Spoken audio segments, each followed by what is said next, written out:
Okay, hello, welcome to episode 235 of the Self Help Podcast with me, Ed Lamb, in Birkenhead, Wirral, and my good pal Sean. Where are you, Sean?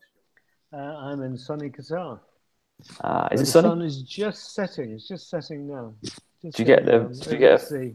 the sun? Do you get the sun setting out your window? Is that a view you're Yeah. I've got a view looking right out? across the sea. Yeah, it looks lovely. But it's very quick here. It's like 20 minutes already, and it's gone. You could Yeah. do a nice time lapse. So you could set your phone up on a, Oh on yeah. a balance it against something, and Yeah. time I could do lapse that. Yeah. option in your camera. You should put in your apartment of an evening. I'm sure you don't know, do you? No, not really. But I could do that and play with it. And You certainly should. You could double our subscribers, our Twitter followers in a flash with a decent video like that, I'm sure. yeah, I'll have a go. I We're shall talking have a go. about confidence and insecurity in the show today. Do I have the Present.co.uk. confidence to take the picture? Uh, probably not. You're not for social media in general, are you, Sean? Would you say? No. I obviously need to develop this part of my personality. Yeah, definitely. Yeah, livingthepresent.co.uk is our website. All the show notes and links from this and previous episodes.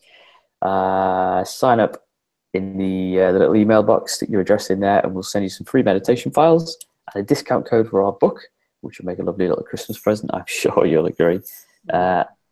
Yeah, what are you up to, Sean? Apart from being in Qatar, Doha, how's tricks? What am I doing? I'm working hard. I'm just completing. We were talking about these products coming out for next year. I've completed the anxiety. I've completed the one on anger management, and I'm just starting on the one on stress. Very So, nice. so we'll have Yeah, some good stuff with all the recordings and all the written stuff. It's all good stuff. we've got some stuff coming your way in the coming weeks. So yeah, watch your space, and yeah, like I say, sign up for the email bits and bobs. What's the situation? I take it there's not too much. Is there much festivity over in Doha? There's no Christmas trees up, I'm Um, assuming. no, well, the people do get into There's a lot of Christmas. I expats mean, there, right? And what have you? yeah, there's a couple of million expats here, but there's also um, it's either the 14th or the 18th, depending on who you talk to. There is Qatar Day, where they have a big festival and they celebrate the foundation of Qatar. Okay, cool. So So you were there that's for on that, the were you? corner.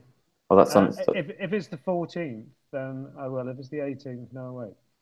Yeah. So, but they do big parades apparently, and all the great and the good come along the seafront, and everybody comes out en masse. Yeah. Christmas is in full swing over here. Although we haven't got our decorations and tree up yet. I was at your house last night, just dropping something Yeah, in, things are all happening and there. it's all up at your house, looking lovely. Well done, Ree. Yeah. And you sorted it before you departed, right? Well, it was the way that I watched her doing it that really set it off. You were at the mince pies, and Yeah, and made the mulled wine and that kind of stuff. It's a hard job. someone's got to do it though. Can I just Yeah. check? I might need you to hold your microphone up like you were before, Sean. You're standing a little How's bit. that? Is that Whoa, easy better? tiger, easy tiger. Let's just turn you down a bit. There you go. Yeah, that's better. I think a bit clearer now. Right. Yeah, so we've had a listener send an email into us, which we love. Well, we don't like hearing about people's woes, to be fair, but we do like listeners getting in touch to suggest episodes and topics for us to discuss. And part of the email that came through talked about insecurity and confidence, and I thought that it's been a while since we talked about that kind of thing. So, Sean, you're a confident chap. Where does lack of confidence and insecurity stem from? I think it's learned. And I think it comes back to our parents and what's going on there.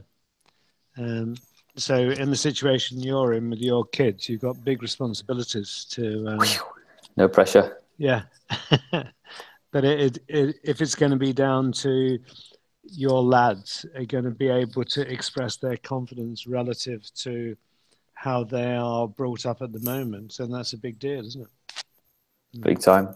Well, what about you when you were a youngster and you're, I don't know, 7, 8, 9 years old? I take it you were a very different person than you are now. Yeah, I had a tough time then, bullied a lot, both in the home and at school. And it wasn't until I decided to rebel when I was 11. That things changed, but that was quite a conscious decision. So I even at decided, 11. yeah, I decided I'd had enough of being the butt of other people by the time I was 11. Yeah. Yeah. So what was that? Was that quite a? Because we're a similar kind of height, me and you, in terms of like stature. So we're normal. Anybody bigger than us is vertically challenged. Yeah, all those lanky weirdos out there. Yeah. Yeah. We're just right. Yeah. But yeah, I mean, well, you said you're 11 there. That's kind of just before. Again, were you aware that you needed to start? I don't know. I don't want to use the phrase "manning up," but what happened was I did the classic thing that men do. Was I went to secondary school, and I thought I'd had enough of being picked on. So when someone picked on me, I hit them so hard over the head with my briefcase that I had to have stitches. okay. And I got the cane, as you got in those days, and I was told off.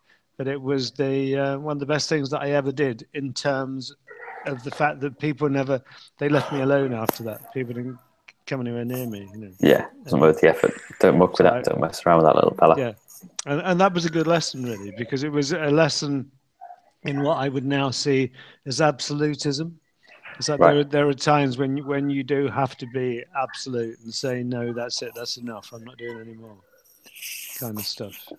Yeah. And that's okay. Yeah, so not that we're advocating violence of any kind, but sometimes you've got to get stuff done, haven't you? Yeah, to me, it's communication. It's, how do we communicate? I had a very different upbringing to yourself, but generally the smallest guy in the class back then, and well, all through school, to be fair. But and I was quite a shy kid as well. I wouldn't say I got bullied at all, really. I was pushed around a little bit, but I could always talk myself out of or into a situation. So, but I do remember consciously, at that similar age, 10, 11, 12-ish, kind of realizing that I needed to, I don't know. Yeah, again, I don't use that phrase "man up," but just kind of assert myself a little bit more and figure out the way to do that. Where does this phrase "man up" come from? You keep saying I don't want to use this phrase. You hear it around, don't you? You hear it around.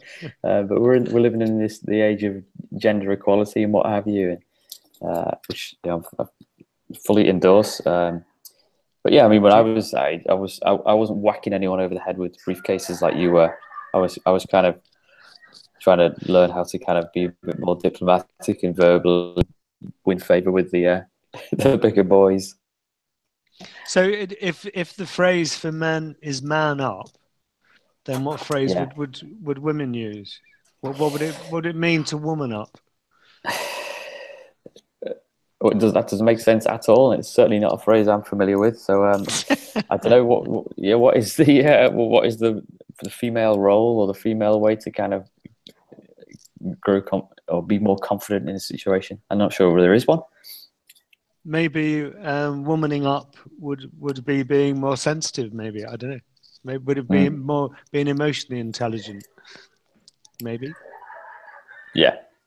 Well, generally, it is said that women are emotionally a bit more switched on than us fellas. And then you have this other. Before we came on over, we were discussing this. We have this something called small man syndrome. So even there's kind of no hard and fast rule that when people become teenagers and grow older, they kind of grow at confidence. It's not guaranteed that we'll get there, is it? And we have some grown-ups in the world who suffer from an actual condition, which there's a link in the show notes called small man syndrome. Right. Do you know any small men or men with small man syndrome? Do you mean people that are genetically small? What are you thinking of here? No, I think it's more small man syndrome is a situation where, I don't know, it's an insecurity, isn't it? So a person will kind of carry themselves in a certain way, or maybe they'll kind of bully people at work to kind of make up for their emotional deficiencies, shall we say? How's that sound? I uh, played in a band once with a guy who had dwarfism, who was the drummer. And he was a lovely guy. Reminded me of the guy off of Game of Thrones, or the Game of Thrones guy reminded me of him. Okay. And he he pulled all the women like crazy. Really? I mean, he was a real personality, and there was something quite sexy about him. But it always made the rest of us laugh because he would be there pulling all the best looking women, and leaving us out in the cold. And now, whether that was he was playing out his small man syndrome, I don't know. Um, but he was certainly having a good time on it. Yeah, well, maybe there's something there to be said about how we can, because a lot of people often will take the things that they think make them vulnerable, like their height, or I don't know, like the sound of their voice, or the way they look, Yeah, and they'll yeah, hide behind that, won't they? And some people will take it and use it, I don't know, to push themselves forward and to stand out from the crowd. So there's something to be said there for that, isn't there? yeah, yeah. The one of the things that you mentioned when we were talking earlier on was about Donald Trump, my favorite chap at the moment, and you were talking about he's got small hands. So Yeah. what's that about? And, Just Google it and you'll see. Yeah, but he has small hands. There's plenty of photos out there. There's even an Instagram account that I follow, which kind of um, manipulates them still further in Photoshop to make them like super duper tiny. But he's kind of as he does, but his way he kind of denies everything, and he's tweeted about it and said how he's actually very normal size, and he's put photos out that kind of show his hands in a kind of more flattering way. So he's, rather than just admitting it and say, "Yeah, right, I've got tiny hands, big deal. So what? I'm still the president," which might be the smarter thing to do. He kind of he keeps on digging and digging and digging. has he had to kind of defend himself then? Yeah, maybe you could. Was it Jerry Beadle? He had a tiny hand, didn't he? I always remember seeing him on Oh, Even Frame. didn't was he Yeah, like a thalidomide or something like that? yeah, I think. Yeah, he didn't he? Which I, as a kid when I was watching it, I was kind of obsessed with. But he would kind of hide it yeah. behind his other hand a lot. Obviously he's self-conscious and what have you. Mm. So he had a bit of work to do there, Jeremy. But he's not with us anymore, Jeremy Beadle, isn't he? Did he die? Yeah, yeah. I think he's gone. Yeah. I think he's gone. But yeah, there's something to be said, isn't there, about kind of taking we're not happy with about ourselves and using them. I don't know, something different about us, something special. I do. We spend so much time as a society trying to change the way that we look, rather than just accepting the way that we are. It all gets a bit bizarre, I think. You know, the what's the matter with just being the way that we are? You know, if you're tall, you're short, you're thin, you're fat. You know, it's us that makes the value judgments. I mean, one thing that's interesting about being in the Middle East is that because lots of people wear the long robes that go down to the ground, Yeah. the issue about bellies and bottoms doesn't kind of come out so much. It's like people are just the way that they are, and people aren't that kind of worried about it. You know, in the same way that in all the Westerners that wear the tight waistbands, it's a very different kind of body image or body experience. Mm. Yeah. There's a couple of blog posts that I'm going to link to, which kind of talk about what you can do to boost your confidence, and it's something actually I realised a bit later than I probably should have in terms of like the clothes that I wore, because I was always quite conscious of my height and size, and skinny little guy, but as soon as I could realise that if I wore like slim fit clothes, and once I could start to like afford to be able to get a shirt tailored, which actually it's a little trick for you. You can buy a shirt off the peg from wherever, take it to my man Ronnie in Birkenhead, and he'll take it in for you and get it to fit perfectly for a tenner, All right. 10 quid. All right, that's a good idea. Any tailor out there, I'm sure there's one near you, but the difference between wearing clothes that fit you properly and from personal experience and hanging off a little bit is quite big, I think, and for me anyway. Little things like that help boost my confidence. And I look back at photos of me now, I think I wish my dad would have told me, or my mum, why didn't you get a suit that fit you? But like when I was at sixth form wearing or like weddings when I was whatever 17, 18, wearing these cheap suits that didn't fit me at all. Like flipping heck, I could have gone to Ronnie give him 50 quid, and he could have cut that suit to fit perfectly. And Yeah. who knows where I could have ended up. Yeah. But yeah, You wearing could have clothes that been. fit you right make a difference. It doesn't have to be slim fit clothes. Obviously, we're all different shapes and sizes, and do a bit of googling about the right kind of clothes, colors, sizes to wear for your shape. Does that mean that you could have ended up being president of the United States then? I could. Well, actually, I'm not a US citizen, am I? But yeah, President Ed. It's got a nice ring to it, hasn't it? Yeah. I've got tiny hands, and I don't care. Yeah. What else should we go? Yeah, I have got more things to say here. I'd like to go on to kind of the people that we surround ourselves with, making quite a big difference over our confidence. But I think that's one of the things where that goes right back to the issue of your family and the whole thing about parents and the way you were brought up as a child, in the same way that you're bringing up your boys. The issue is one of, are people taught things that make them confident, or are they continually told that they're stupid, that kind of stuff. So Do you you think start. that's a subtle reference to your dad there, who had a unique take on parenting? Yeah. But do you think by him calling you stupid and daft and whatever, Yeah, but I actually believed it. I believed it until until other people suggested to me that maybe that wasn't the case. But it took me a long time to get there. Do you think it's like reverse psychology on his part? Do you think he obviously didn't want you to be stupid? He probably, and you weren't. You're not stupid. I should clarify. Well, I don't know. Do you think that was just his weird way to kind of encourage you to do better at school, or I don't know what the hell? What was he thinking? No. I just think that he had problems having a male child. I think it was okay with the girls much more than me, but for some reason he didn't like having another male in the house. Oh, right, okay. Something like that. But you took the decision to ditch him. So are we? Yeah. I'm thinking that for anybody, they have to, if they're becoming mindfully aware, the next issue is, what is it that you are prepared to put up with in your life? Now, that may mean that if people are near you or with you who are toxic, then do you carry on dealing with that, or do you get to the point where you think, no, I actually don't need that near me? Yeah. And it's all personal choices, isn't it? But if somebody is putting you down, whether it's a colleague, whether it's a partner, whoever it is, does there come a point where you think, nah, I don't actually need to do this anymore? Yeah, and you don't have to be. I mean, obviously, with your situation as a youngster, you kind of left home, and that's the huge thing to do. But maybe there's colleagues or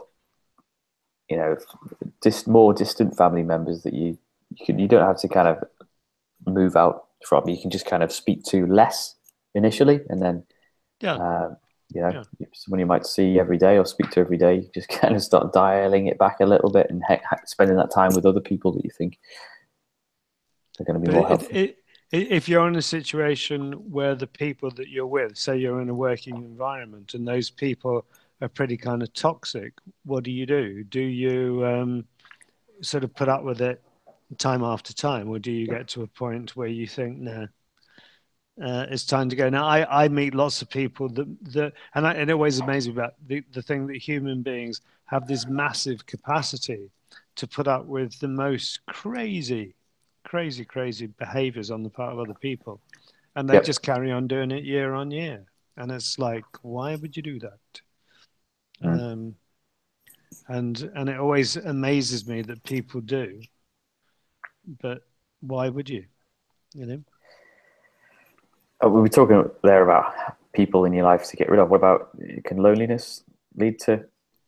I'm assuming it does lead to a lack of confidence, and that lack of kind of connection with the world can isolate you further and things further. Can feed on each other, can't they? If you end up coming out of a relationship because you have that you've been rejected by somebody. That may wreck your confidence. Or you may be in a situation where you find it hard to get into a relationship because you're lacking the confidence. You don't feel like you're worth it. So I think that relationships are a big part of self-confidence. If your partner does things that reinforce you and support you, you're likely to be much more confident when you go out in the world. Yep. Yeah. And it's like, who do we use in our life who's going to give us the self-esteem? Even if your parents are kind of busy and they've got other kids to bring up, usually there's like a grandparent or someone who's going to compensate. But if you haven't got that, what do? You're out on your own, really. Yeah, I'm just trying to think people lacking in confidence that I know and trying to figure out where it came from. Because it's funny when you're a kid, you kind of go down this route of schools and what have you, and exams, and go into different schools. I see a lot of lads that I went to primary school with.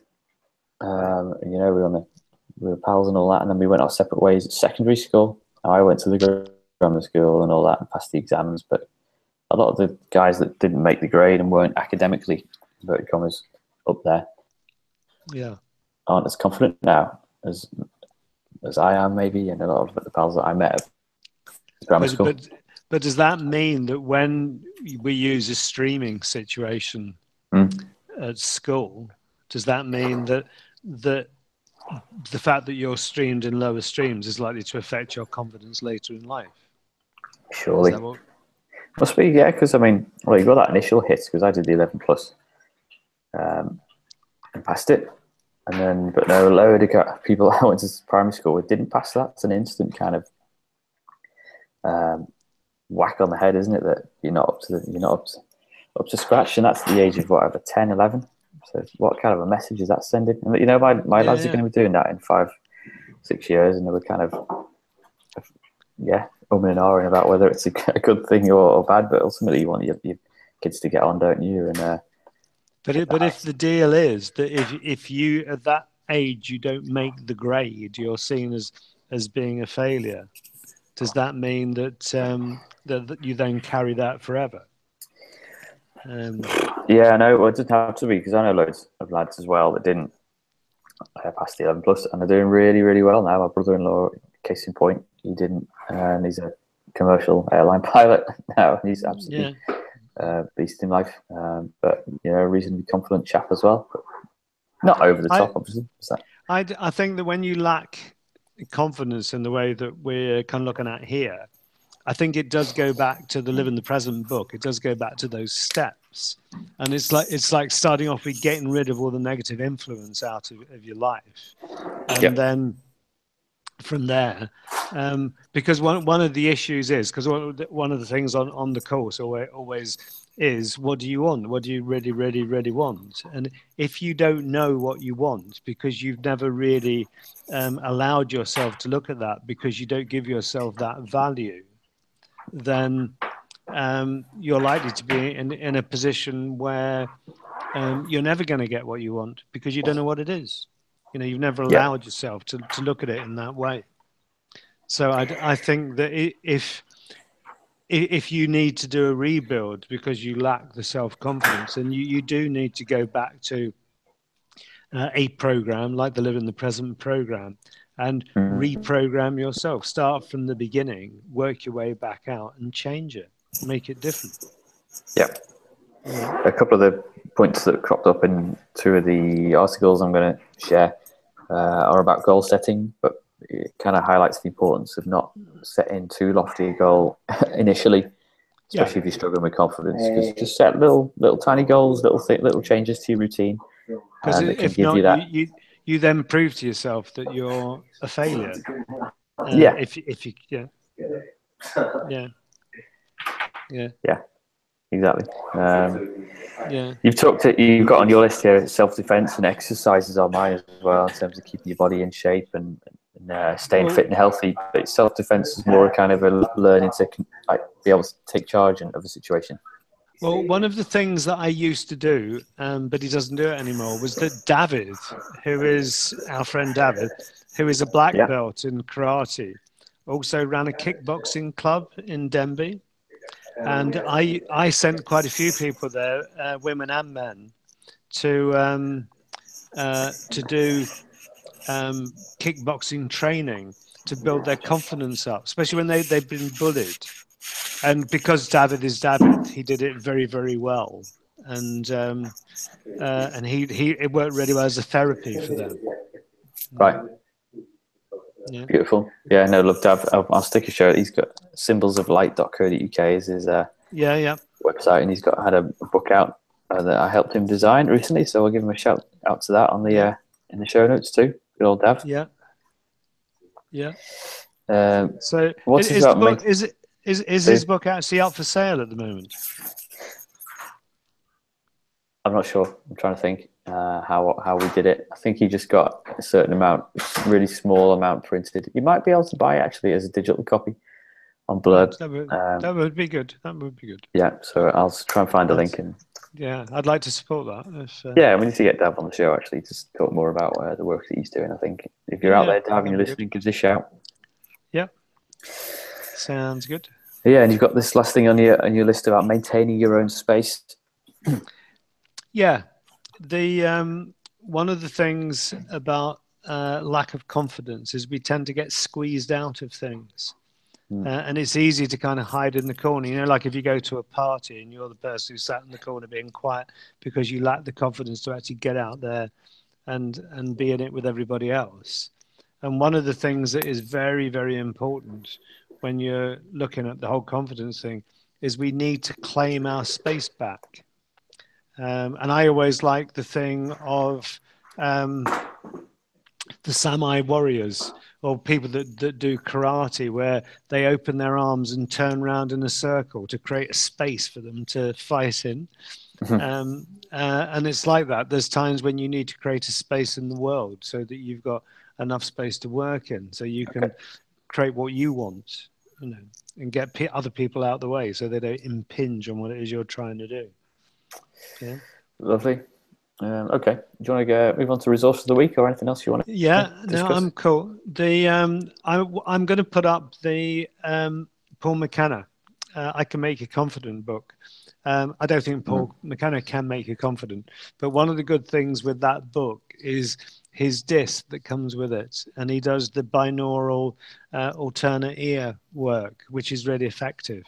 And one of the things that, because the confidence issue is such a primary programming when we're brought up, that hypnotherapy or that kind of visualized repetition, which is what you get in those discs, is a good way to get it, because it's a good way to get into your system and start reprogramming.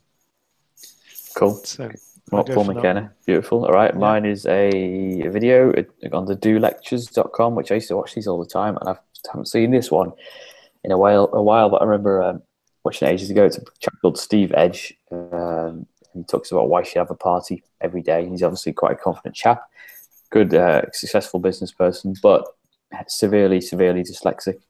So he's talking about how he overcame all that and how his attitude to life. It's quite an infectious one, actually. So well worth watching if you can. Yep. Sounds good to me. I think we're all done, hey? Yep. Go on. Yeah. Be interested to see how the quality of this one comes out. Yeah, it's sounding all right to my ear, but let us know. We're going to do another one of these while you're away, and then you're banking a few for Crimbo, hey, Christmas. Yeah, I was having problems with the internet in the apartment here when I first arrived a few days ago. And then an email appeared on the TV screen saying that they'd been redoing the internet and they're supposed to double its speed. Okay. I don't know whether that will come across in any way, but cool. All right. Well, I'll soon find out when I edit this show. But we'll be back next week. livingthepresent.co.uk for all the show notes and links. And yeah, do drop us an email if there's anything you would like us to discuss in an upcoming episode. Okay. Okay, and I will wang a blog off so that we've got one for this episode. Yeah, that'll be on the website too by the time you listen to this. And yeah, everybody take care. Sean, I'll speak to you later on. Okay, you take care. Cheers. See ya. Bye. Bye.